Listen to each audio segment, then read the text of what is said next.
नमस्कार, स्वदेश एजेंडा देख रहे हैं आप। मैं हूं आपके साथ राखी। संसद सत्र के 6वें दिन लोकसभा और राज्यसभा दोनों सदनों में राष्ट्रपति के अभिभाषण पर धन्यवाद प्रस्ताव पर चर्चा हुई। लोकसभा में विपक्ष के नेता राहुल गांधी ने किसान, अग्निवीर से लेकर नीट पेपर लीक का मुद्दा भी उठाया। 5वें दिन विपक्ष के हंगामे के कारण लोकसभा की कार्रवाई नहीं चल सकी थी और आज संसद में दिन भर हंगामा देखने को मिला और वो नजारा ऐसा था मानो कोई किसी से कम नहीं था। राहुल गांधी भी मुद्दों से इधर उधर न भटके और न सत्ता पक्ष को जवाब देने से भागने दिया। अग्निवीर से लेकर नीट और हिंदू धर्म वाली टिप्पणी पर खासा हंगामा मचा। ऐसे में एक बात तो तय है कि चर्चा सार्थक हो या ना हो, मुद्दों पर जरूर होगी और आने वाले समय में पेंडिंग मामलों पर विपक्ष इतनी आसानी से रजामंदी देकर कोई भी चीज पास नहीं होने देगा। ऐसे में कैसी होगी आगे की तस्वीर, इसी पर चर्चा को आगे बढ़ाएंगे। उससे पहले आज दिन भर क्या कुछ खास रहा, देखिए इस रिपोर्ट में।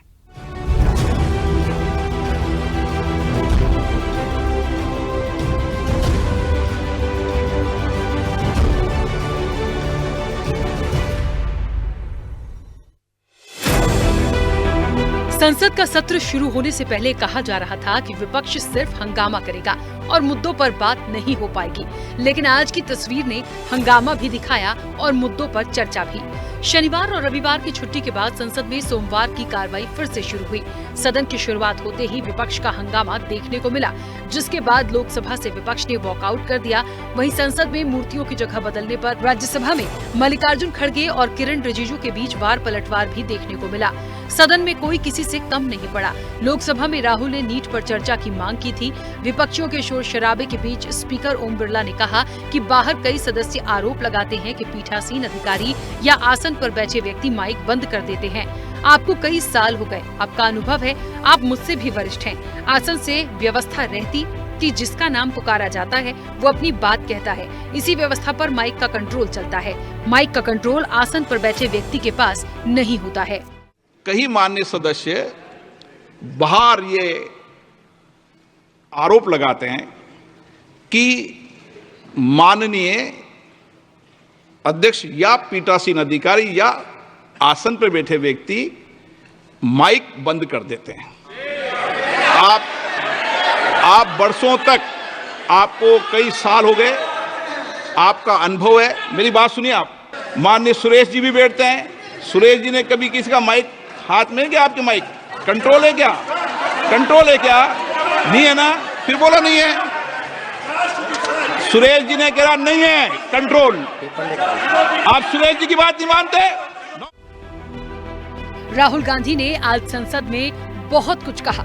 राहुल गांधी ने कहा गांधी जी मरे नहीं हैं, वो अभी भी जिंदा हैं। इस्लाम में भी कहा गया है कि डरना नहीं है। गुरु नानक जी भी कहते हैं डरो मत और डराओ मत। गुरु नानक जी ने सत्य और अहिंसा की बात की। उन्होंने किसी को अपनी जिंदगी में नहीं डराया। जीसस ने भी कहा कि डरो मत, डराओ मत। वहीं बुद्ध भगवान ने भी कहा कि डरो मत और डराओ मत। अंत में भगवान महावीर ने कहा कि डरो मत, डराओ मत, मतलब अभय मुद्रा। ये देश अहिंसा का देश है, डर का नहीं। ओके सर, शिव जी की फोटो नहीं दिखा सकते सर? एक मिनट सर, क्या इस हाउस में शिव जी की फोटो दिखाना मना है? The prime minister, of course, who has a direct connection with God, has a direct, speaks directly to God. Yes, the Paramatma speaks to Modi ji's Atma directly. That Gandhi is dead and a movie revived the father of the nation. No. Gandhi is not dead. Gandhi is alive. No. Please. Guru Nanak ji भी कहते हैं कि डरो मत, डराओ मत। Jesus Christ की image देखिए, उसमें भी आपको अभय मुद्रा दिखाई देगा। बुद्ध भगवान अभय मुद्रा, और अंत में महावीर डरो मत, डराओ मत, अभय मुद्रा। मतलब हिंदुस्तान के इतिहास में 3 फाउंडेशनल आइडियाज हैं। मोदी जी ने अपने भाषण में एक दिन कहा कि हिंदुस्तान ने किसी पर आक्रमण नहीं किया। उसका कारण है क्योंकि यह देश अहिंसा का देश है। उधर राहुल गांधी के हिंदू धर्म वाली टिप्पणी पर जोरदार हंगामा हुआ।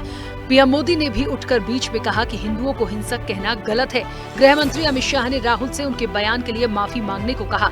अमित शाह ने कहा कि विपक्ष के नेता ने स्पष्ट कहा कि जो अपने आप को हिंदू कहते हैं वो हिंसा की बात करते हैं, हिंसा करते हैं। इस देश में शायद इनको मालूम नहीं है कि करोड़ों लोग खुद को हिंदू कहते हैं। हिंसा की भावना को किसी धर्म के साथ इस सदन में जोड़ना गलत है।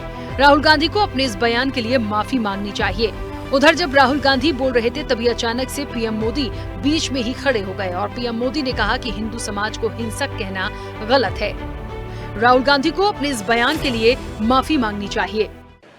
और जो लोग अपने आप को हिंदू कहते हैं वो 24 घंटा हिंसा हिंसा हिंसा, नफरत नफरत नफरत, असत्य सत्य असत्य। विषय बहुत गंभीर है। पूरे हिंदू समाज को हिंसक कहना ये गंभीर विषय है।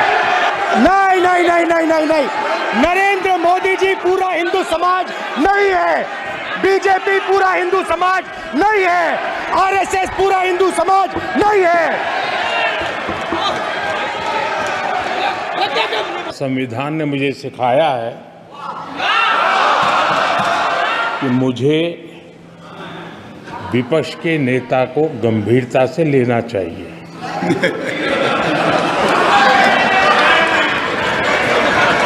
मान्यवर, इस देश में शायद इनको मालूम नहीं है, करोड़ों लोग अपने आप को गर्व से हिंदू कहते हैं, गर्व से हिंदू कहते हैं। क्या वो सभी लोग हिंसा की बात करते हैं, हिंसा करते हैं? हिंसा की भावना को मैं मानता हूं मान्यवर, उन्होंने इसकी माफी मांगनी चाहिए।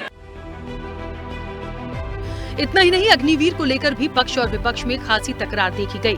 राजनाथ सिंह ने कहा कि मैं राहुल गांधी से अनुरोध करना चाहूंगा कि गलत बयानी कर सदन को गुमराह करने की कोशिश न करें। युद्ध के दौरान या फिर हमारा कोई जवान सुरक्षा के दौरान अगर शहीद होता है तो उसके परिवार को 1 करोड़ की राशि मुहैया कराई जाती है। अग्निवीर शहीद हुआ, लैंडमाइन ब्लास्ट में शहीद हुआ, मैं उसे शहीद कह रहा हूं, मगर हिंदुस्तान की सरकार उसे शहीद नहीं कहती। अग्निवीर यूज एंड थ्रो मजदूर है कि एक को पेंशन मिलेगी, एक को शहीद का दर्जा मिलेगा, दूसरे को नहीं मिलेगा, और फिर अपने आप को देशभक्त कहते हो। ये कैसे देशभक्त हैं? अध्यक्ष महोदय, मैं नेता प्रतिपक्ष से अनुरोध करना चाहूंगा, गलत बयानी करके सदन को गुमराह करने की कोशिश। गलत नहीं है सर, गलत नहीं है सर, लेना चाहता हूं कि युद्ध के दौरान अथवा सीमाओं की सुरक्षा के दौरान यदि हमारा कोई अग्निवीर का जवान शहीद होता है तो उसके 1 करोड़ रुपए की धनराशि सहायता के रूप में उसके परिवार को मुहैया कराई जाती है। इस प्रकार की गलत बयानी से सभी को गुमराह करने की कोशिश नहीं की जानी चाहिए। बहरहाल देश की संसद का नजारा आज बदला बदला सा था। जनहित के मुद्दों को लेकर विपक्ष हमलावर था तो सत्ता पक्ष भी कम नहीं पड़ रहा था। किसान ने यह कहा कि हर प्रोडक्ट के लिए सही प्राइस मिलती है, हमें भी एमएसपी दे दीजिए, और आप लोगों ने कहा किसान का कर्जा माफ नहीं होगा और एमएसपी नहीं मिलेगी। एमएसपी सरकार दे रही है और ये मोदी जी की सरकार है। एमएसपी दी जा रही है और नहीं दी जा रही है, सत्यापित करें माननीय अध्यक्ष महोदय। ये गलत बयानी कर रहे हैं, ये सदन को गुमराह कर रहे हैं, गलत बयानी कर रहे हैं। आज भी एमएसपी पर खरीद जारी है। ऐसे में आने वाले समय में ये देखने वाली बात होगी कि सिर्फ हंगामा नहीं बल्कि मुद्दों पर ही बात होगी। स्पेशल रिपोर्ट, स्वदेश न्यूज।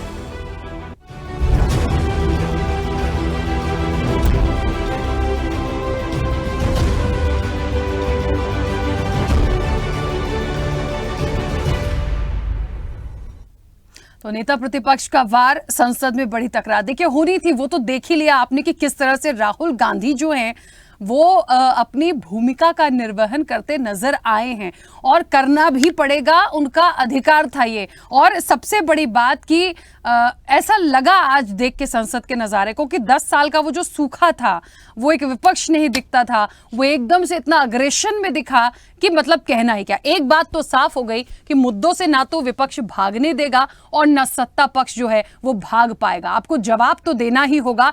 कुल मिलाकर आज तो मोदी जी भी एक स्टैंडिंग पोजीशन पर थे और उन्होंने भी आकर बोला कि संविधान ने उनको सिखाया है कि जो विपक्ष है उसको थोड़ा सा आपको गंभीरता से लेना पड़ेगा, तो लेना ही पड़ेगा। आप उसको डिनाई कर भी नहीं सकते थे। खैर, जो भी हुआ, कई सारे मुद्दों पर आज तीखी नोकझोंक, तकरार देखने को मिली है और ऐसे ही तमाम चीजें चलेंगी तो अब वो जमाना शायद, मुझे लगता है, अब नहीं रहा कि आप अकेले टेबल थपथपाएंगे, सारे बिल और कानून को पास करा लेंगे। अब आपके लिए बड़ा मुश्किल हो जाएगा। चर्चा पर चलेंगे। तमाम मेहमान हमारे साथ जुड़े हैं। सबसे पहले आपका परिचय करा दें।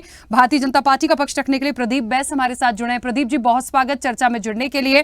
कांग्रेस का पक्ष रखने के लिए पौरुष भारद्वाज हमारे साथ जुड़े हैं। पौरुष जी, आपका भी बहुत स्वागत है। समाजवादी पार्टी का पक्ष रखने के लिए दारा सिंह हमारे साथ जुड़े हैं। दारा सिंह जी, आपका भी बहुत स्वागत है। आम आदमी पार्टी का पक्ष रखने के लिए रमाकांत पटेल हमारे साथ जुड़े हैं। रमाकांत जी, आपका भी बहुत स्वागत है।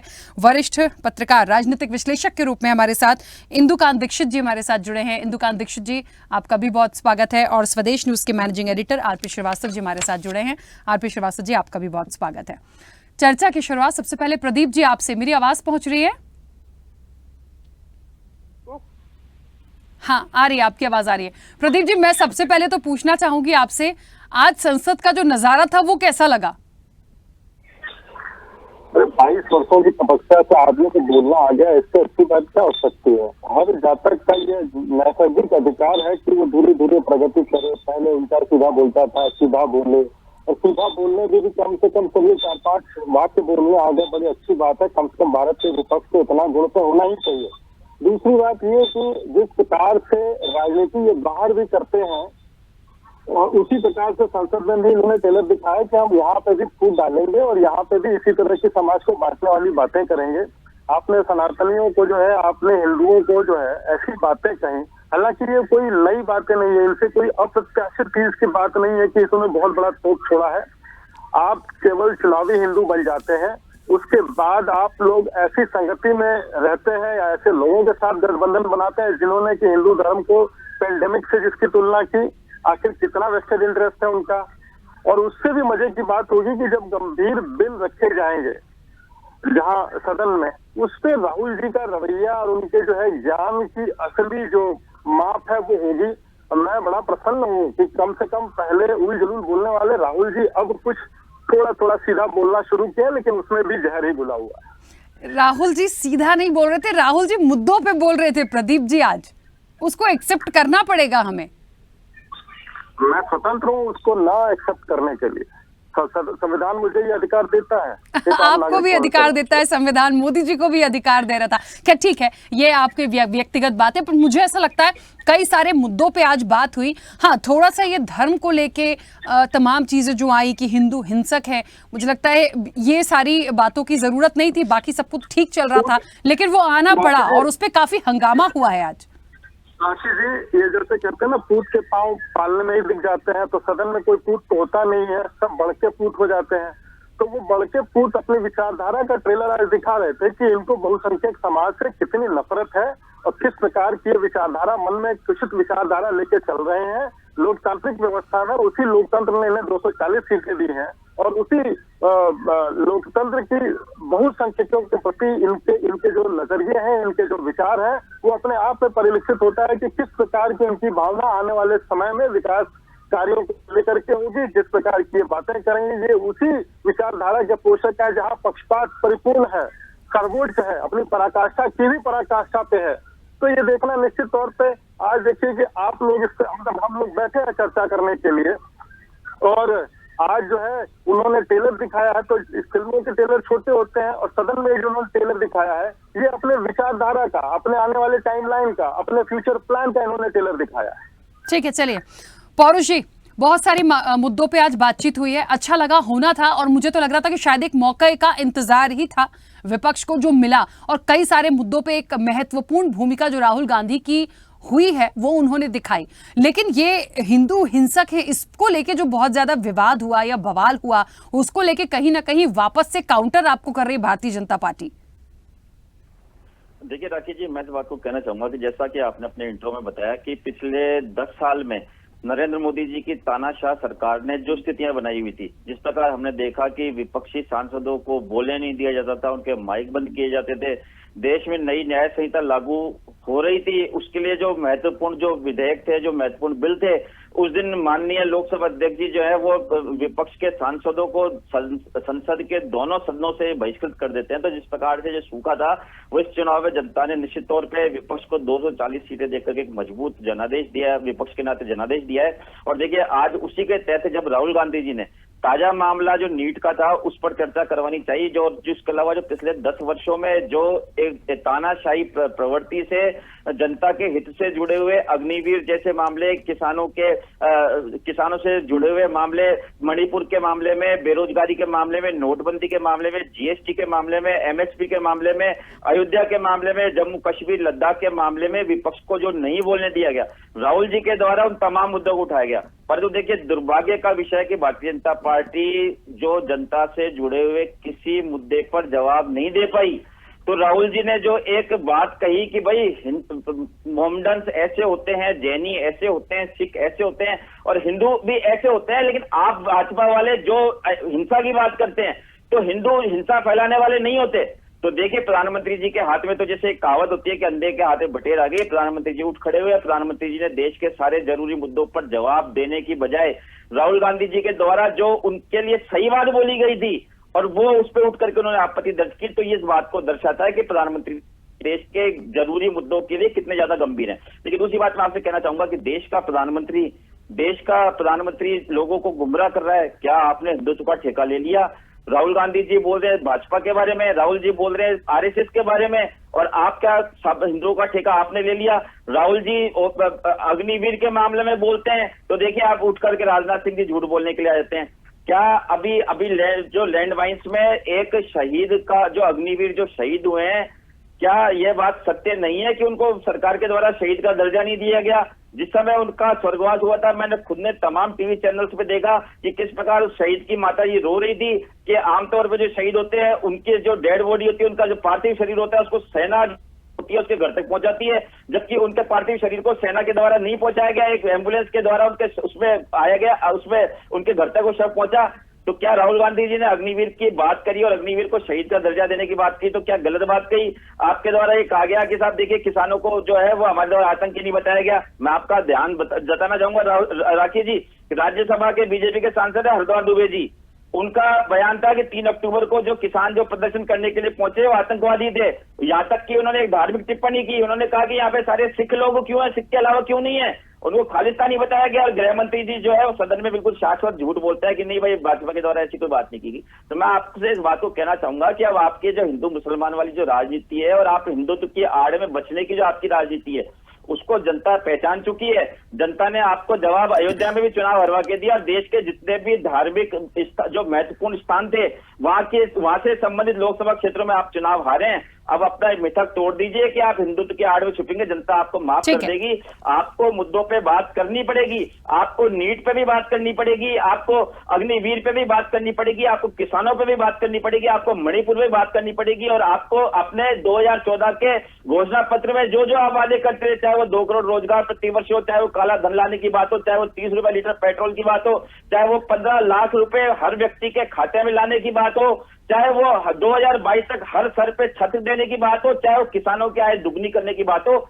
आपको इन सब मुद्दों पर जवाब देना पड़ेगा। देश का विपक्ष भी मजबूत है और देश की जनता भी जाग चुकी है। मैं इस बात को कहना चाहूंगा। ठीक है, देखिए हमें एक बात यहाँ पर देखनी पड़ेगी, जैसे कि आपने एक चीज अभी कही कि मोदी जी बाकी मुद्दों पर खड़े नहीं हुए, लेकिन हाँ जहां पर धर्म और हिंदुत्व का मुद्दा आया वहां वो एकदम स्टैंड लेके उन्होंने अपनी बात रखी। मुझे लगता है कल भी उनको कई सारे मुद्दों पर बात करनी है, कल उनको समय है बोलने का।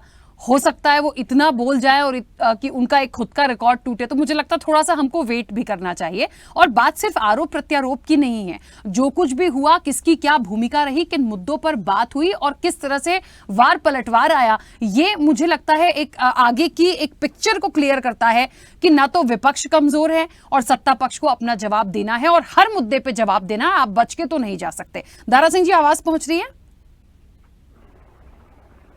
दारा सिंह जी, हेलो दारा सिंह जी आवाज पहुंच रही है मेरी? हाँ, दारा सिंह जी, मुझे लगता है आज देख के सबको लगा होगा, जनता जो है देश की वो बड़ी खुश हुई होगी जिसने आज पूरा संसद का सत्र को देखा, उस कार्रवाई को देखा होगा कि हाँ हमने चुन के एक ऐसे सरकार को बिठाया या ऐसा पक्ष और विपक्ष बिठाया जो कम से कम मुद्दों को लेके लड़ रहा है, बात कर रहा है, वो नोकझोंक दिख रही है। 10 साल से तो कुछ होता ही नहीं था, सिर्फ एक तरफा चीजें चलती थी। तो ये एक बहुत महत्वपूर्ण रूप में जो चीजें सामने आई हैं। जहां तक समाजवादी पार्टी का सवाल है, आज जो हुआ, क्योंकि आप भी कहीं ना कहीं गठबंधन का हिस्सा थे, कितना महत्वपूर्ण मानते हैं? और कल मोदी जी बहुत सारी बातें कहने वाले हैं। देखिए राखी जी, सबसे पहले तो आपके श्रोता को और सभी को नमस्कार। देखिए, सरकार की बात चल रही थी प्रदीप जी, तो ये 10 सालों से सिर्फ सरकार बोली तो रही है, मगर कहाँ पे बोल रही है? जहाँ हिंसा फैलाना होता है, जहाँ पे दंगा कराना होता है। आप बता दीजिए, जब किसान बैठे हुए थे तब यही भारतीय जनता पार्टी खामोश थी। जब मणिपुर जल रहा था तब भारतीय जनता पार्टी के नेता खामोश थे। जब थार चढ़ाई गई किसानों पर तब भारतीय जनता पार्टी खामोश थी।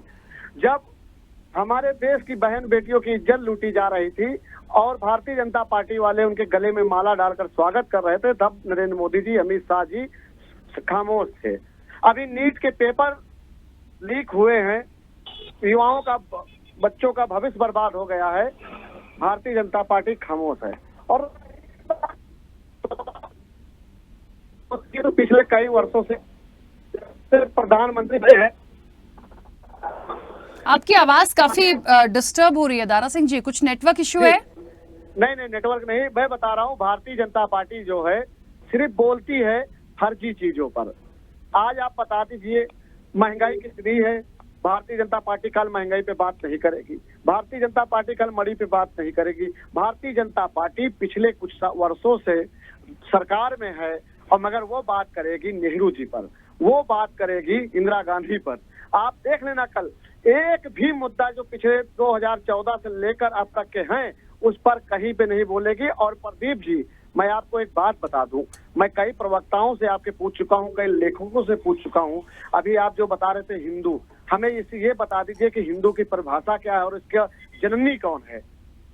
आज तक बता दीजिए। आप वोट के टाइम लोगों को हिंदू बना देते हो, और जब कोई यादव समाज का मुख्यमंत्री जब आवाज छोड़ता है तो आप गौ मूत्र से उसको आवाज दिलवाते हो। अगर कोई यादव या कोई ऐसा आदमी चला जाता है मंदिर के अंदर तो उसको पेड़ में बंधवा के मरवाते हो, और उसको क्या कहते हैं, प्रसाद खा लेते हैं। प्रदीप जी, एक मिनट सुन लीजिए।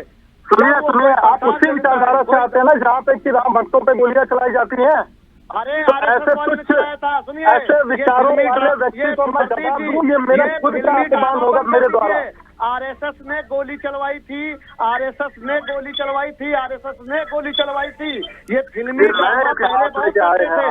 ठीक, आप हम बता रहे हैं, पढ़ के और ये सुन लिए, नरोत्तम मिश्रा आपकी बात पे कोई भरोसा नहीं करेगा। आप जो है क्रोध दिलाने का काम ना करें, शांत हो जाए। अब सुनिए, भरोसा जिन लोगों ने प्रभु श्री राम के भक्तों पे गोलियां चलाई हो उनसे चर्चा करना मेरा खुद का अपमान है। आप उस योग्य नहीं अभी कर लिया, भरोसा अयोध्या ने कर लिया। और तुमको बता दे, जब ये गोली घटना हुई थी उसके बाद भी माननीय मुलायम सिंह यादव जी मुख्यमंत्री बने थे, पर देश ने उनको स्वीकार किया था और देश ने उनको स्वीकार किया था। मुझे एक बात समझ में नहीं आती है, मैंने शुरुआत में भी कहा कई सारे मुद्दों पे बात हुई और आगे की तस्वीर भी मुझे तो बहुत अच्छी दिख रही है कि यदि इसी तरह से चर्चा होगी तो कम से कम मुद्दों पे होगी सदन में। लेकिन बार बार मेरा सवाल ये था कि सिर्फ धर्म पर या हिंदू धर्म पर या हिंदुत्व पर क्यों आ जाते हैं? हो गया, एक बार हो गया, जीत गए, खत्म हो गई चीजें। अब तो जनता भी समझने लगी है। राखी जी, ये इनकी रोजी रोटी है। ये आप बता दीजिए, ये कांवर में फूल बरसा सकते हैं मगर किसी बच्चे का फ्री एडमिशन नहीं करवा सकते। इनके लोगों की क्षमता ही नहीं भारतीय जनता पार्टी में किसी को। समाजवादी पार्टी की उत्तर प्रदेश में सरकार थी, आपने खूब एडमिशन कराए और जहाँ पे हाथ डाले वहीं पे आज घोटाले निकल रहे हैं। आप नैतिकता का पाठ न पढ़ाएं। ये सब लॉजिक ना समाजवादियों के मुंह से अच्छी नहीं लगती है। सुकन्या धन श्री यादव ने दिया, लैपटॉप माननीय श्री अखिलेश यादव जी ने दिया, आप बता दीजिए स्कॉलर समाजवादी पार्टी ने दिया। आप तो सब छीन लिए, आप यहाँ तक का वृद्धा पेंशन छीन लिए। अरे भारतीय जनता पार्टी लेटरिन खा गई गरीबों की, जो 14, बताइए आपने क्या नहीं किया? आप बता दीजिए, सुकन्या धन कौन देता था? समाजवादी पार्टी देती थी। अरे प्रदीप जी, इनके वाक्यों व्यथित करने वाले वाक्य, मैं इन्हें जो है मानसिक तौर पे इनको दिवालिया समझता हूँ। इनसे चर्चा करने का कोई मेरा इंटरेस्ट नहीं है। मानसिक जनता ने कर दिया। इससे ज्यादा सम्मानित शब्दों का प्रयोग मैं नहीं कर सकता। आपके कई नेता इस समय आपके नींद में नहीं आ रही है। ठीक है, दारा सिंह जी एक मिनट, इससे पहले कि ये बड़ा बढ़िया चैनल है, शराफत से यहाँ बात करता हूँ, नहीं तो 2 मिनट लगेंगे आपको समझाने में मुझे। अरे बस यही तो है, यही तो है। अरे सर प्लीज पर्सनल मत हो जाइएगा, आजकल पता नहीं क्या हो गया है, मेरे मेहमानों को क्या हो जाता है। आप लोगों को 1 मिनट रुके। अच्छा दारा सिंह जी 1 मिनट रुके, मैं वापस आ रही हूँ। अभी कुछ ऐसी बातें हो जाती है कि चलिए सब लोग, सबके चेहरे पे थोड़ी मुस्कुराहट आई, थोड़ा सा एकदम नॉर्मल हो जाते हैं, फिर हम अभी वापस संसद सत्र पे चलते हैं। रमाकांत जी आवाज पहुंच रही है? आवाज। रमाकांत जी आपको कैसा लगा आज नजारा संसद का? और मैं इसलिए जाऊंगी कि बार बार ये हिंदू वाले मुद्दे, देखिए बात तो सही है, मैं किसी को कभी भी ऐसे टारगेट करके बात नहीं करती, लेकिन ये बात मुझे लग रही थी कहीं ना कहीं सुन के कि सारे मुद्दे पे सुनते सुनते सुनते सिर्फ जहां वो धर्म की बात हुई वहां पे मोदी जी ने स्टैंड लेके पलटवार किया। जरूरी भी था, नहीं करते तो भी दिक्कत होती, पर बहुत सारे मुद्दे पे हो सकता है कल बोले। जी राखी जी मेरी आवाज मिल रही है? हाँ आ रही है आपकी आवाज जी। मोदी जी ने केवल वहीं पे टोका टाकी करी जहां उनको सुटेबल लगा, क्योंकि बहुत सारी बातें आई थी। भारतीय जनता पार्टी को जवाब देना चाहिए था। इनसे तो लगातार पूछा गया था कि अग्निवीर के मामले में आप बोलिए, बेरोजगारी के मामले पे आप बोलिए, महंगाई के मामले पे आप बोलिए, झूठ और तानाशाही का जो माहौल इस देश के अंदर इन्होंने चला रखा है इस पे बोलिए, भ्रष्टाचार के मामले पे बोलिए। दरअसल भारतीय जनता पार्टी के लिए ये सब कोई मुद्दा है ही नहीं, इनके लिए कोई मुद्दा है ही नहीं। अभी ये महंगाई पे नहीं बोलते हैं, ये मुगल पे बोलते हैं, ये मटन पे बोलते हैं, ये मछली पर बोलते हैं, ये मंगलसूत्र पर बोलते हैं। और मुझे शर्म आती है कि मेरे देश का प्रधानमंत्री मणिपुर करने की बजाय मुजरा करता है। हमारे लिए मुद्दा है जो जिन्होंने अभी भाजपा के बड़े नाराज हो रहे थे अयोध्या गोलीकांड को लेकर के, तो मैं कहना चाहता हूं कि जिन्होंने गोली चलाई थी अयोध्या की जनता ने उन्हें बाहर कर दिया, अयोध्या की जनता ने उन्हें बाहर का रास्ता दिखा दिया है, ये साफ है। तो आज देश के जो मुद्दे हैं उस पर चर्चा सदन में विपक्ष ने की, और 10 साल के बाद विपक्ष के रूप में इस सरकार के सामने कोई बैठा है तो निश्चित तौर पे सरकार को बौखलाहट और घबराहट तो होगी। किसानों की बात कर रहे हैं, जिस देश में किसान आत्महत्या कर रहे हैं वहां पर कृषि मंत्री उठ के खड़े हो जाते हैं, अरे नहीं नहीं नहीं नहीं नहीं नहीं नहीं, हम तो सबको एमएसपी दे रहे हैं। अगर तुम एमएसपी दे रहे हो तो किसान आत्महत्या क्यों कर रहे हैं भाई? नीट का मुद्दा उठाते हैं, इनके मुंह से जवाब नहीं निकलता है। जहां पे भारतीय जनता पार्टी की सरकारें नहीं है वहां पे कोई मुद्दा नहीं होता है, बावजूद उसके वहां पे ईडी और सीबीआई की जांचें होती हैं। और जहां पे भारतीय जनता पार्टी की सरकार है वहां पे व्यापम घोटाला हो जाए, वहां पे पटवारी भर्ती घोटाला हो जाए, वहां पे खनन घोटाला हो जाए, वहां पे कोयला घोटाला हो जाए, वहां पे भेल रेल तेल सब घोटाले हो जाए, वहां पे कोई कार्यवाही नहीं होती है। तो विपक्ष बड़ा मजबूत है और भारतीय जनता पार्टी को अब जवाब देना पड़ेगा कि 2 करोड़ रोजगार का क्या हुआ, 15 लाख का क्या हुआ, काले धन का क्या हुआ, भ्रष्टाचार का क्या हुआ। इन चीजों से भाग नहीं सकते। ये बात तो सच है, ये तो सच बात है। मैंने शुरुआत में ही कहा कि ना तो विपक्ष भागने देगा और ना सत्ता पक्ष जो है वो भाग पाएगा, और मुझे नहीं लगता सत्ता पक्ष को भागने की जरूरत भी है।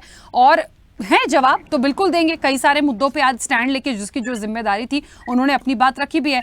इंदुकांत जी आवाज पहुंच रही है मेरी? राखी जी आ रही है।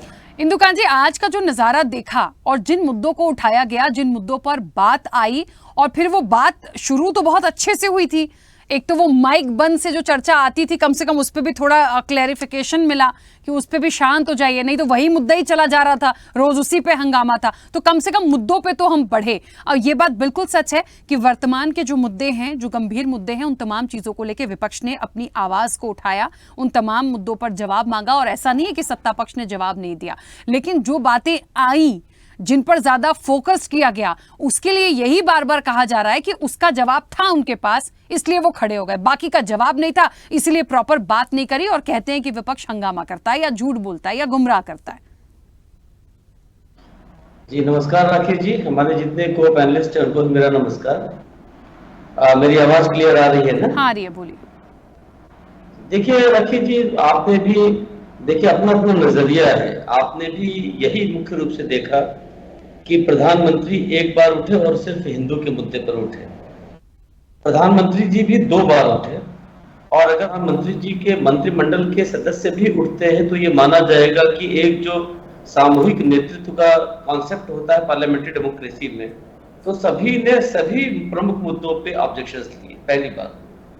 दूसरी बात है कि एक लोकतंत्र की परंपरा है, संसदीय मर्यादा है कि चाहे विपक्ष का नेता बोले चाहे प्रधानमंत्री बोले, कम से कम जब ये दो लोग बोलते हैं तो उसमें सामने के पक्ष से अनलेस चीजें असंवैधानिक हो, इलीगल हो, बिल्कुल गलत बयानी होती हो, तो लोगों को टोका टाकी नहीं करना चाहिए।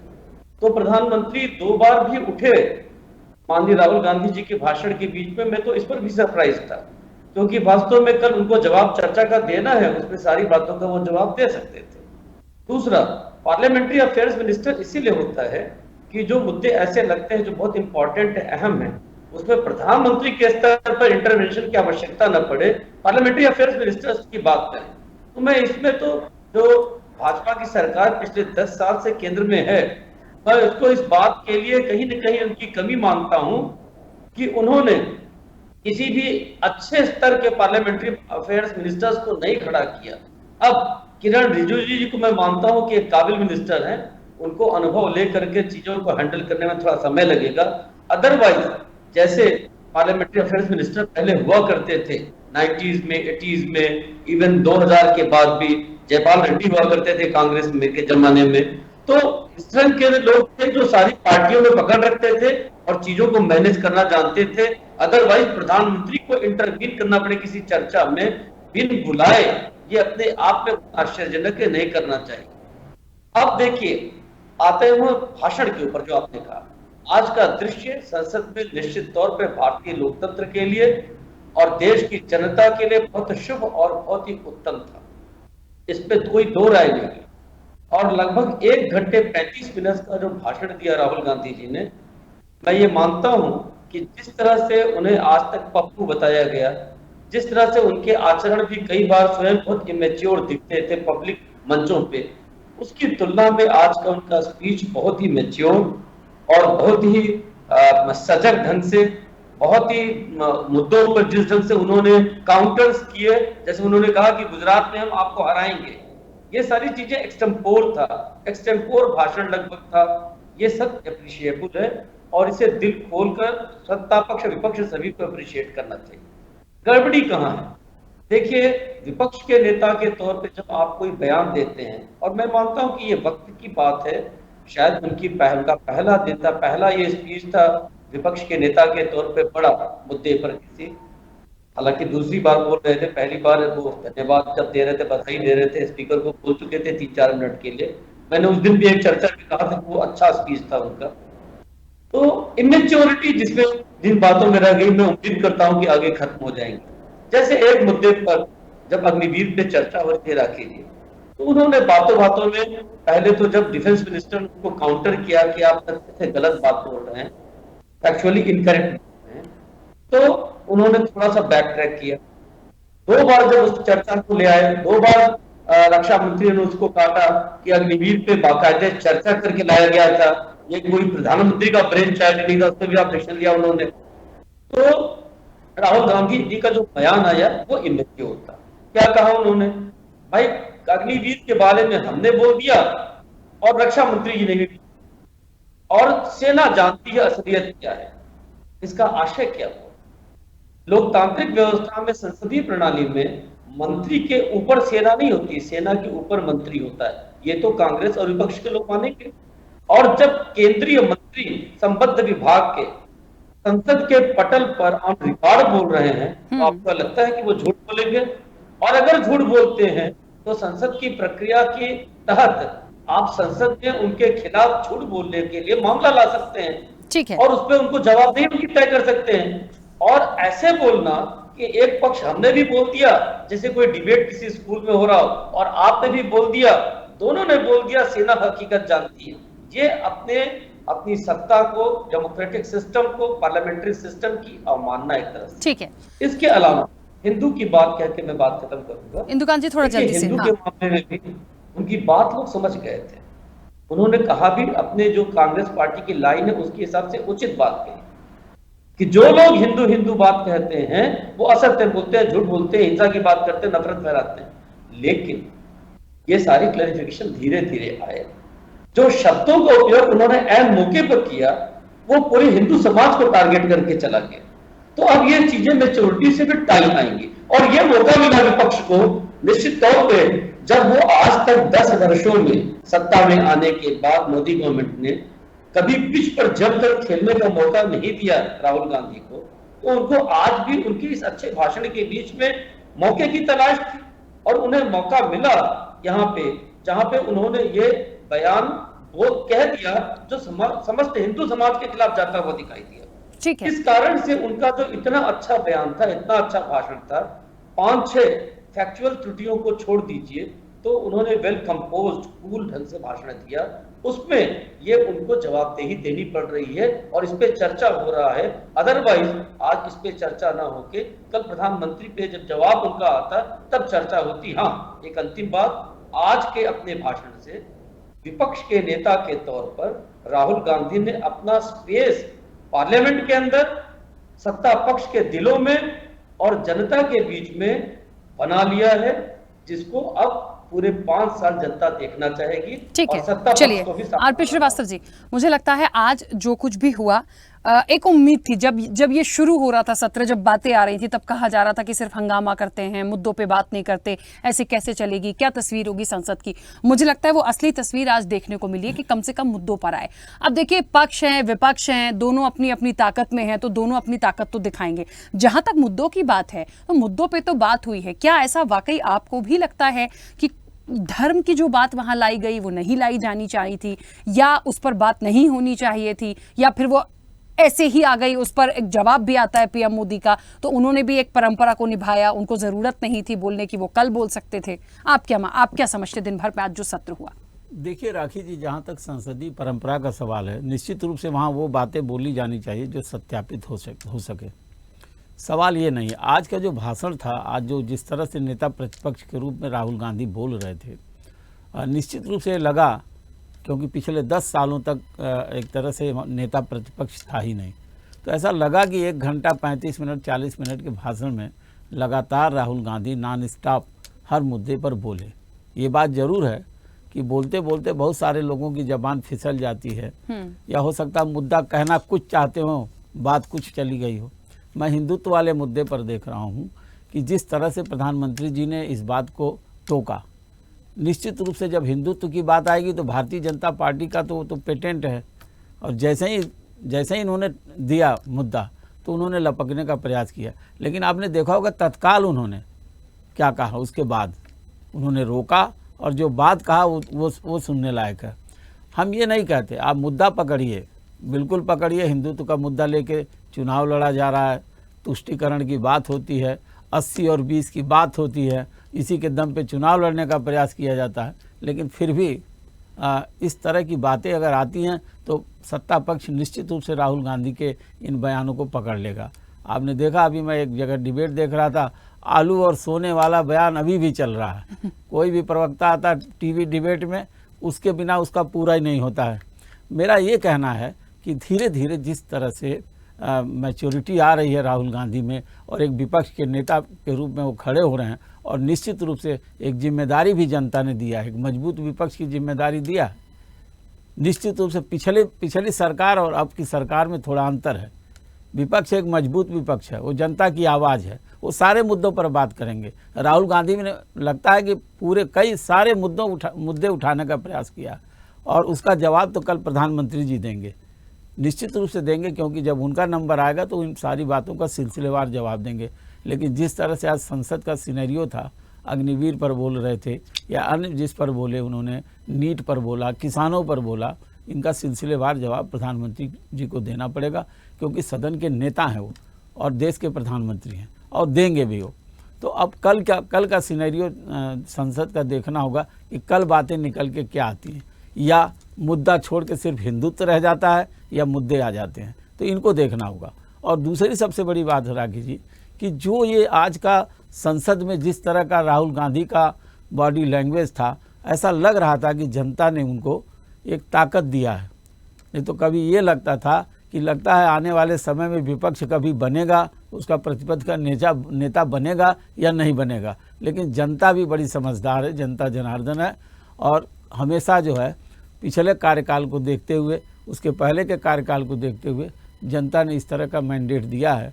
और शायद यही वजह है कि आज राहुल गांधी उस मैंडेट के सहारे सीधी सीधी बात कर पा रहे हैं, जिसमें प्रधानमंत्री तक को इंटरवीन करना पड़ रहा था।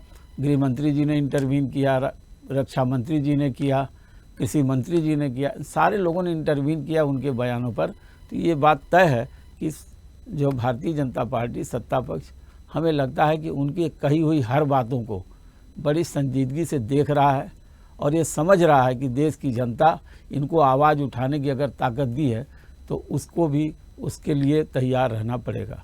ठीक है, प्रदीप जी कुछ कहना चाह रहे थे, अपनी बात रखिएगा। नहीं, देखिए कहना क्या, ये आम आदमी पार्टी के जो वक्ता थे उन्होंने बोला, समाजवादी पार्टी के वक्ता ने बोला, उन्होंने जिस प्रकार का आरोप लगाया, जैसे अभी आदरणीय दीक्षित जी ने और श्रीवास्तव जी ने जो बातें बताई, एक दूसरा पक्ष भी समझ में आया, देखने को आया। तो देखिए अल्टीमेटली क्या है कि मैच्योरिटी और इनमैच्योरिटी के बीच का जो ट्रांजिशन पीरियड है, उसमें देखना बड़ा रोचक रहेगा कि ये ऊंट किस करवट बदलता है। ठीक है, लेकिन ये बात अब ठीक है प्रदीप जी, मैं मान सकती हूँ, लेकिन मुद्दों पे तो बात हुई है ना। ऐसा तो नहीं हुआ है कि बिना मतलब का कोई शोर शराबा था या प्रॉपर पॉइंट टू पॉइंट बात नहीं रखी गई है। मैंने ये भी नहीं कहा कि आप लोगों ने जवाब नहीं दिया, आप लोगों की तरफ से भी जवाब थे, तो कम से कम लग रहा था कि हाँ मुद्दों पे बात हो रही है। इसका तो सभी लोग समर्थन कर रहे हैं। असल में सदन इसी के लिए होता ही है, और ये जो स्थिति गायब थी, आज नेता प्रतिपक्ष के होने से हो सकता है चित्रित हो जाए। पूरा आने वाला 5 वर्ष अगर सदन में चर्चा हो और उससे विपक्ष जो अपनी अहम भूमिका निभाए, सकारात्मक भूमिका निभाए, ना कि सदन रोकने का काम, रोकने का जैसे नहीं, आपने जैसे अभी कहा कि थोड़ा सा ये देखने वाली बात होगी मैच्योरिटी और इमैच्योरिटी की, तो कौन, मतलब किसको आप इमैच्योर कह रहे हैं? अब देखिए, हम तो सत्ता पक्ष में, अभी हम तो अपनी पार्टी का पक्ष रख रहे हैं, और विपक्ष में बोलने वाला व्यक्ति एक ही है फिलहाल। तो पिछले 10 वर्षों में तो कोई नेता प्रतिपक्ष, लेकिन सॉरी अधीर रंजन चौधरी जी थे, लेकिन देखते हैं कि राहुल जी का परफॉर्मेंस अधीर रंजन चौधरी जी से कितने गुना और किस प्रकार में भिन्न होता है। ठीक है, जवाब मैं पौरुष जी से लूंगी। पौरुष जी, देखिए मैं राखी जी इस बात को कहना चाहूंगा, प्रदीप जी मेरे बड़े भाई हैं, ये कह रहे हैं कि साहब मैच्योरिटी की जो मैच्योरिटी में परिवर्तित होगी, तो इनके इस बयान का दूसरा पक्ष देखा जाए तो इस बात को मानते हैं कि राहुल जी ने आज जो भी मुद्दे उठाए वो बिल्कुल निश्चित तौर पे देश हित के थे, सारगर्भित थे। और राहुल गांधी जी के द्वारा दिया गया भाषण जो था वो भारतीय जनता पार्टी को इतना अचंभित किया कि प्रधानमंत्री जी सहित तमाम भारतीय जनता पार्टी की सरकार के वरिष्ठ नेता परेशान हो गए, बेचैन हो गए, और उनको खड़े होकर के झूठ बोल के इंटरफेयर करना पड़ा। प्रदीप जी मैं आपसे इस बात को और कहना चाहूंगा कि देखिए राहुल जी का तो मैच्योरिटी थी, मैच्योरिटी थी, वो पूरा देश देख रहा है, लेकिन देश ने साथ में ये भी देखा कि भारतीय जनता पार्टी जो है वो इन चुनाव के परिणामों से उसने अभी तक सबक नहीं लिया। ना प्रधानमंत्री जी ने सबक लिया, ना भाजपा के नेताओं ने सबक लिया। पहले भी वो झूठ बोलते थे और आज भी वो सदन में झूठ बोल रहे थे, और इसके अलावा पहले भी आप राजनीति करते थे और आप आज भी धर्म की राजनीति करते हैं। पहले भी आप मुद्दों से भागते थे और आप आज भी मुद्दों से भागते हैं। देखिए राहुल जी ने एक बात कही साथ में कि साहब बीजेपी डर फैला रही है, हिंदू डर नहीं फैला सकता।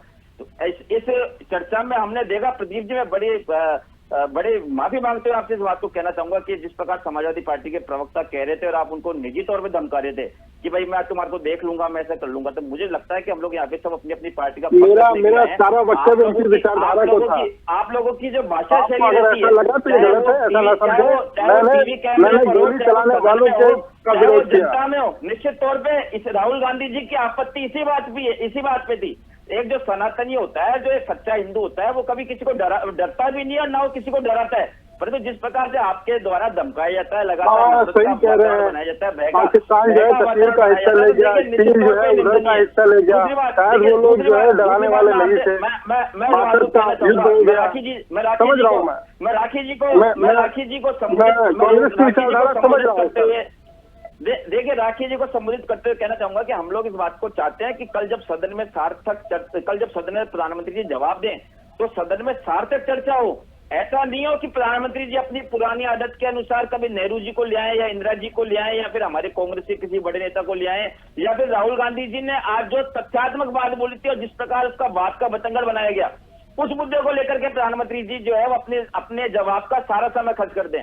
देखिए, मुझे तो ऐसा लगता है कि ये बात तो शुरू से हो रही है कि सब अपने मुद्दों पे बोले, वो कोई भी हो, सबको अपने मुद्दे पे बोलना है। लेकिन मैं ये भी उम्मीद करूंगी कि प्लीज अब ये हिंदू धर्म, हिंदुत्व, इसको छोड़ दीजिए। अब हो गया, बहुत हो गया। बहुत सारे मुद्दे हैं, बहुत सारी नई चीज़ों, नई प्लानिंग्स के साथ हम नई संसद में हैं आप सब लोग। तो मुझे लग रहा है इन चीज़ों से थोड़ा सा बाहर निकलने की ज़रूरत है। ले दे के वहीं पे चीज़ों को लाएंगे तो फिर झगड़ा वहीं शुरू हो जाता है, फिर दूसरी चीज़ों पर प्रॉपर जवाब कैसे आएगा? दारा सिंह जी, अपनी बात रखिएगा। देखिए राखी जी, सबसे बड़ी बात है कि कल जब सदन शुरू होगा तो मुझे पूरा यकीन है कि पूरी तरह से जो हमारे देश के प्रधानमंत्री हैं वो देश के दर्द को समझेंगे, गंभीरता को समझेंगे, नौजवान महिलाओं का दर्द समझेंगे। मगर ऐसा कुछ होगा नहीं। आप देखना कि उनका जो भाषण होगा वो मुद्दों से अलग होगा, हट के होगा। और देखना, जब विपक्ष बीच बीच में सवाल करेगा तो कैमरा घुमा दिया जाएगा, स्पीकर बंद कर दिया जाएगा। ये होगा कल।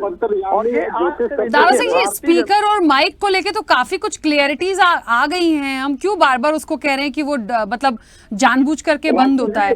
देखिए, आपको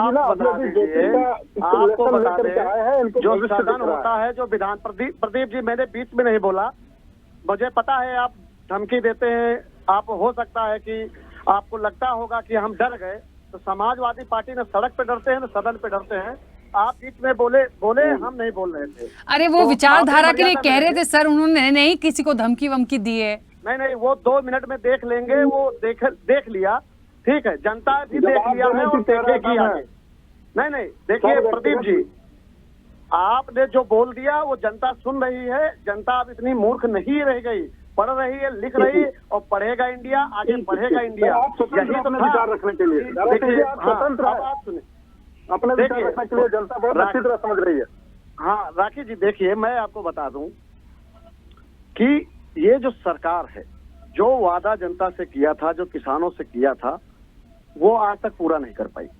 आ गई तीसरी बार। अब की तो बैसाखी की है, कब पलट जाए कोई भरोसा नहीं है। मगर आप देख लेना, 100% नोट कर लीजिए और फिर डिबेट पे बुला लेना।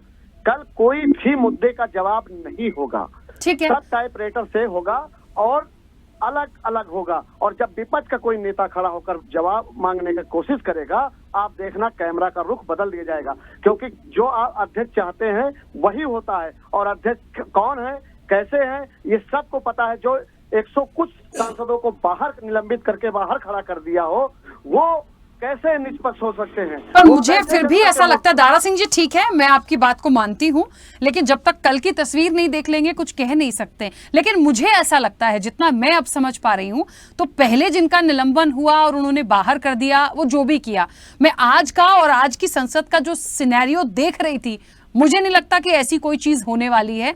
और बहुत अच्छे से मुझे लगता है पक्ष और विपक्ष अपनी बात को कल प्रेजेंट करेंगे। मुझे ऐसा लगता है, खास तौर पे जहां तक मोदी जी की बात हो रही है, उनके भाषण की बात हो रही है, उनके वक्तव्यों की बात हो रही है, मुझे लगता है वो पॉइंट्स आएंगे और आना भी चाहिए। और नहीं आएंगे तो सर फिर वो चर्चा फिर बनेगी, फिर हम देखेंगे कि वो कितनी बार नेहरू जी पे गए हैं, कितनी बार इंदिरा गांधी जी पे गए, वो फिर एक अलग विषय होगा। ठीक है, अब क्योंकि समय की सीमा है, सबकी छोटी छोटी सी प्रतिक्रिया आ जाए जल्दी जल्दी से। रमाकांत जी, अपनी बात रखिएगा। देखिए, भारतीय जनता पार्टी के प्रवक्ता कहते हैं कि विपक्ष सकारात्मक भूमिका नहीं निभा पा रहा है, ये सकारात्मक नहीं है। तो ये भारतीय जनता पार्टी कितनी सकारात्मक है कि पाकिस्तान जाकर के नवाज शरीफ के बर्थडे का केक काट के और बिरयानी खा के आ जाए, ये सकारात्मक हो गए। राष्ट्रपिता महात्मा गांधी जी को गोली मारने वालों की ये लोग पूजा करते हैं, ये सकारात्मक हो गए। एटीएस चीफ हेमंत करकरे की हत्या पर ये खुशी मनाते हैं, ये सकारात्मक हो गए। और बिना एक नए पैसे का सबूत मिले 2 मुख्यमंत्रियों को जेल में डालने का काम करते हैं, ये भारतीय जनता पार्टी वाले सकारात्मक है क्या? देश को जवाब देना पड़ेगा कि तानाशाही कब बंद करेंगे। ऐसे तानाशाही से देश नहीं चलेगा कि एक अदालत दिल्ली के मुख्यमंत्री को निर्दोष साबित करती है, उनको जमानत देती है, और ये जाकर के पिछले दरवाजे से, चोर दरवाजे से जाकर के स्टे ले आते हैं। और जब पता चलता है कि सुप्रीम कोर्ट से जमानत होने वाले हैं, 2 साल के बाद जो जो सीबीआई सोई हुई थी, वो सीबीआई के माध्यम से चोर दरवाजे से अरविंद केजरीवाल की गिरफ्तारी कराते हैं, तो ये कितने सकारात्मक है, इनको जवाब देना पड़ेगा। भारतीय जनता पार्टी केवल झूठ बोलती है, अब इनका झूठ ज्यादा दिन चलने वाला नहीं है। रमाकांत जी, एक मिनट। हाँ प्रदीप जी, झूठ को नकार दिया। प्रदीप जी थोड़ा जल्दी से बोलिएगा। आपके माध्यम से मैं आम आदमी पार्टी के वक्ता को बताना चाहूंगा कि न्यायपालिका स्वतंत्र है इस देश की, संविधान ने उससे शक्तियां दी हैं और न्यायपालिका में भारतीय जनता पार्टी का अरे साहब, यही कह के तो बकवास करते हैं आप। न्यायपालिका का कितना मजाक उड़ाएंगे? देश में कब ऐसा हुआ, कौन सी न्यायपालिका में ऐसा हुआ है कि बिना निचली अदालत का फैसला आए, बिना फैसला अपलोड हुए, बिना चलिए ये भी एक विषय, इसको भी डिस्कस बाद में कर लीजिएगा, इसको भी डिस्कशन में ले लीजिएगा बाद में। तो मुझे लगता है वो आ जाएगी उस पर क्लियरिटी। फिलहाल समय की सीमा है। बहुत संक्षिप्त प्रतिक्रिया इंदुकांत जी, क्योंकि मैं एक सवाल यहाँ पर आपसे लूंगी, संक्षिप्त प्रतिक्रिया। ये जो बातें आ रही हैं अभी विपक्ष की तरफ से कि वो नहीं बोलेंगे, वो मुद्दों से भटक जाएंगे, आप देख लीजिएगा कैमरा इधर हो जाएगा, माइक स्विच ऑफ हो जाएगा, पता नहीं क्या क्या हो जाएगा, आपको ऐसा लगता है? मुझे तो नहीं लग रहा फिलहाल ऐसा। मैं दो बातें कहना चाहूंगा अगर आप अलाउ करेंगी। एक थोड़ा तो जल्दी से सर। हाँ, कि ये आशंकाएं हमें उचित नहीं लगती हैं। स्वस्थ लोकतंत्र की चर्चा की शुरुआत हुई है, ये मैं तो पहले स्वागत करता हूं कि विपक्ष आज तैयार हुआ चर्चा के लिए। नहीं तो अगर नीट के मुद्दे को ही इशू बनाकर वो चर्चा नहीं होने देते तो सरकार को तो एस्केप रूट मिल जाता। तो चर्चा होगी और हमें लगता है कि ये अवसर है कि प्रधानमंत्री मुद्देवार जवाब दे, जिससे देश की जनता को भी तस्वीर साफ हो जाए। और सिर्फ एक बात पटेल जी की बात पे, जिस बात पे कहकर सत्ता में आई थी आम आदमी पार्टी कि किसी भी नेता पे आरोप लग जाए तो उसे पद छोड़ देना चाहिए, माननीय उच्च न्यायालय के आदेश और कमेंट के बाद कि आप कैसे मुख्यमंत्री का काम नहीं चल पा रहा है और आप जेल में रहकर भी सत्ता नहीं छोड़ते, उसके बाद भी आपने सत्ता नहीं छोड़ा, हो सकता है आरोप गलत हो। आज 2G के मामले में पटेल की बात सुन लीजिए, 2G के मामले में ठीक है, चलिए चलिए, झगड़े का विषय नहीं है, प्लीज समय की सीमा है। एक मिनट इंदुकांत जी, रमाकांत जी, प्लीज झगड़ा मत करिए, एक मिनट रुकिए। आरती श्रीवास्तव जी, क्या सिनेरियो आपको कल का अब दिखता है? क्योंकि आज जितनी बातें आई, एक सार्थक चर्चा हुई, शोर शराबा हुआ, हंगामा हुआ, वो तो होगा, वो हमेशा होगा, और उसके बिना तो मुझे नहीं लगता कि प्रॉपर मुद्दों पे चर्चा होगी। कल को लेके क्या आपको लगता है जितने आरोप यहाँ से आ रहे हैं कुछ ऐसा सिनेरियो बनेगा? सबसे बड़ी बात है प्रधानमंत्री जी ने एक बात बहुत महत्वपूर्ण कहा कि हम जो है प्रतिपक्ष के नेता को सदन की मर्यादा समझते हैं। इस सारी बातों को आज उन्होंने कहा। हमें लगता है कि पहले शायद इस तरह की बातें उनके तरफ से कम आती थी या बोलते ही नहीं थे। मेरा कहना है कि कल जब प्रधानमंत्री जी, सारे कयास बेकार हैं, जब प्रधानमंत्री जी कल अपना जो है वो भाषण पढ़ेंगे या बोलेंगे तो उसमें इस सिलसिलेवार जवाब देंगे, ये बात तो पक्की लगती है। जो आज का सिनेरियो दिखा संसद का, निश्चित रूप से उसका जवाब देंगे। लेकिन हाँ, कुछ मुद्दे ऐसे हैं जो अभी, जैसे हिंदुत्व वाला मुद्दा है, हिंदू वाला, वो ज़रूर आएगा और उसको लेकर के सदन में एक बार हंगामा ज़रूर होगा। लेकिन हमें लगता है कि कल जो है प्रधानमंत्री जी ज़रूर सिलसिलेवार सारे मुद्दों का जवाब देने का प्रयास करेंगे। ठीक है, और देखिए समय हो गया है, मुझे लगता है कल का दिन बेहद महत्वपूर्ण होगा। आज वाकई में एक तस्वीर बहुत अच्छी देखने को मिली है, कम से कम मुद्दों पर तो हुई। और ठीक है, आने वाले समय में उम्मीद कर सकते हैं कि जो जनहित के मुद्दे हैं, जिन पर बात हो रही है, उन पर वाकई एक अच्छा रिजल्ट हमें और आप सबको, देश की जनता को देखने के लिए मिलेगा। आप सभी का बहुत शुक्रिया इस चर्चा में जुड़ने के लिए। तो निश्चित तौर पर देखिए, एक बात बड़ी महत्वपूर्ण थी, नेता प्रतिपक्ष का वार बिल्कुल दिखा है और संसद में तकरार भी बढ़ी। दोनों तरफ से कोई, कहते हैं ना, मुद्दे कई, लेकिन कोई किसी से कम नहीं, ये वाकई देखने को मिला है। और कल देखिए कि जो प्रधानमंत्री नरेंद्र मोदी हैं, वो किस तरह से अपनी चीजों को सामने रखते हैं, किन बातों को रखते हैं। विपक्ष जो आरोप अभी भी लगा रहा है कि वो मुद्दों से भटकेंगे, वो नहीं बोलेंगे, बोलने नहीं दिया जाएगा विपक्ष को, ये भी मुझे लगता है पूरी तस्वीर साफ होगी और एक अच्छा, मुझे लगता है, एक सिनेरियो देखने के लिए मिलेगा। चर्चा में इतना ही, बने रहिए स्वदेश न्यूज के साथ। सबसे पहले देश।